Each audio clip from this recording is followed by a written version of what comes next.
Hey, this is Pastor Jamie Tickler, First Baptist Church in Cherokee, Kansas. Glad you're along for this short little broadcast on YouTube. We're just excited to be able to give you an opportunity to listen to a little bit of what we do here at Cherokee. We just hope that you enjoy this, that it's a blessing to you. And feel free to leave a comment. Feel free to get in touch with our church via the website, www.cherokeechurch.org.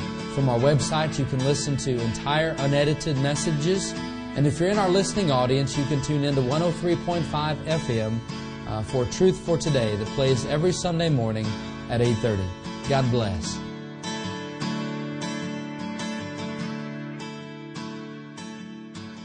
For the next few Sundays, starting this Sunday, we're going to be looking and viewing the life of Peter. And one of the reasons why I think a study in Peter's life, or a series of sermons on Peter's life, is so important is because, one, there's so much information about him. If you consider the Gospels in the first half of the book of Acts, his name is mentioned very often. He is well known, probably more known than any of the other 12 disciples. He really rivals in recognition in the New Testament, really only to Jesus and maybe quite possibly the Apostle Paul. But one of the things that I find so striking about his life, I think many of us can be able to relate to Peter's life, because Peter was definitely a man of great victories and also a man of failures. And sometimes some of his failures come right on the heels of some of his great accomplishments. So we're going to be able to investigate and study, and I pray, learn from his life, a life of a fisherman, ultimately to an apostle. And we're going to be following some of the incidences, the highs and the low points in his life, that we may learn from the life that he lived, and that we in turn might walk even closer and more committed to the same Christ who Peter followed, that we also would be disciples fit for the Master's use. This morning you'll see on the screen, it says Luke 5, 1-11. This is what we call the call of Peter. Now, Matthew and Mark both give an account of Peter's call. However, Matthew and Mark's account of Peter's calling is a little more abbreviated than Luke's. Luke's is more detailed. There's a lot more information in it. So that's why we're looking at Luke's account this morning. So join me if you would. I want to start reading those 11 verses, those first 11 verses in Luke chapter 5. It says in verse 1, "So it was, as the multitude pressed about Jesus to hear the word of God, that he stood by the lake of Gennesaret. And he saw two boats standing by the lake, but the fishermen had gone from them and were washing their nets. Then he got into one of the boats, which was Simon's, and asked him to put out a little from the land. And he sat down and taught the multitudes from the boat. When he had stopped speaking, he said to Simon, 'Launch out into the deep, and let down your nets for a catch.' But Simon answered and said to him, 'Master, we have toiled all night and caught nothing. Nevertheless, at your word, we will let down the net.' And when they had done this, they caught a great number of fish, and their net was breaking. So they signaled to their partners in the other boat to come help them. And they came and filled both of the boats, so that they both began to sink. When Simon Peter saw it, he fell down at Jesus' knees, saying, 'Depart from me, for I am a sinful man, O Lord.' For he and all who were with him were astonished at the catch of fish which they had taken.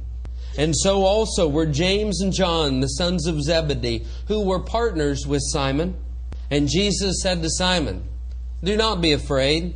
From now on you will catch men.' So when they had brought their boats to land, they forsook all and followed him." Doesn't that say something about the determination of Peter, that he would have even fished all night having caught nothing? And yet Jesus comes to him again and says, "Launch out into the deep." Let me remind you that Jesus is using a picture. He's coming to a fisherman, and he calls him to be a spiritual fisherman. So it's only right that we could look at this story not just in the reality of what it was to be a fisherman, but the reality of what it is to be a spiritual fisherman.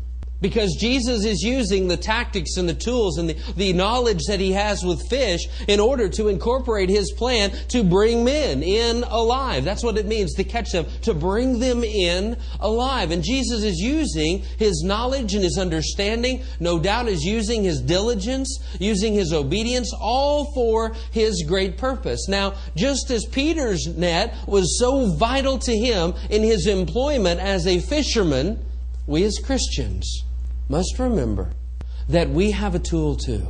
And that tool that we have should be sharp. That tool we have should be tended to. That tool that you and I have as spiritual fishermen, disciple makers, we should know, we should take care of, we should get familiar with. That tool that God has entrusted us as spiritual fishermen. That net, if you will. And that tool that we have is none other than the Bible. If you and I are serious about being spiritual fishermen, we're going to know how to handle the net that God has given us. That tool which is used in order to connect people with God. You know, I told the early service that so often as Christians, we become incredibly timid when we have an opportunity to share our faith.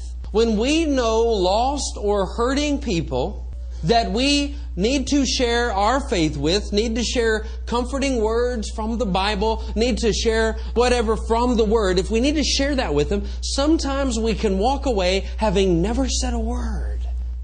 And I think about that. Have you ever heard someone walk away from a moment where they did not share Christ, did not share their faith with somebody, and to hear them say, well, Pastor, I didn't talk to him this time, but will you pray for an open door? Have you ever heard that phrase? Praying for an open door evangelistically? Think about this for a moment. We have an open door, ultimately. The open door is indeed the Great Commission.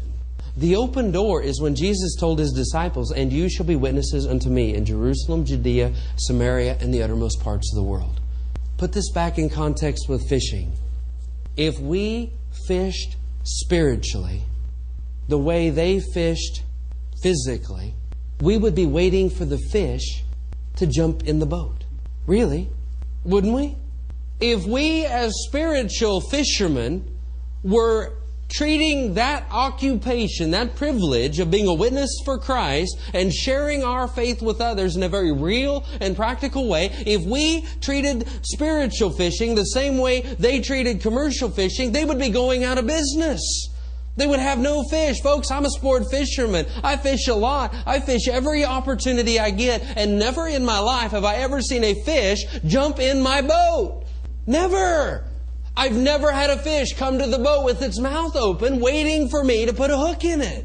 Never. It's our responsibility to be proactive in fishing. We're the ones that go. We're the ones that are commissioned to launch out into the deep. We are the ones that throw the net, cast the word, whatever picture you want to use. We often wait for them to come to us. But in actuality, that does not happen often. We are called to be salt and light. We are called to go. We are called to be witnesses. That's active, not reactive. It's proactive. So I pray that as we look at this, we might recognize what one great tool is that we have, as every believer has, is the Word of God. We should know it. We should familiarize ourselves with it. We should be able to use it effectively, as Paul told Timothy, that we would be good stewards of the Word of God and know how to use the Word in reaching other people for Jesus Christ. Thank you for taking the time to listen to our short little broadcast here on YouTube. We hope that it's been a blessing for you.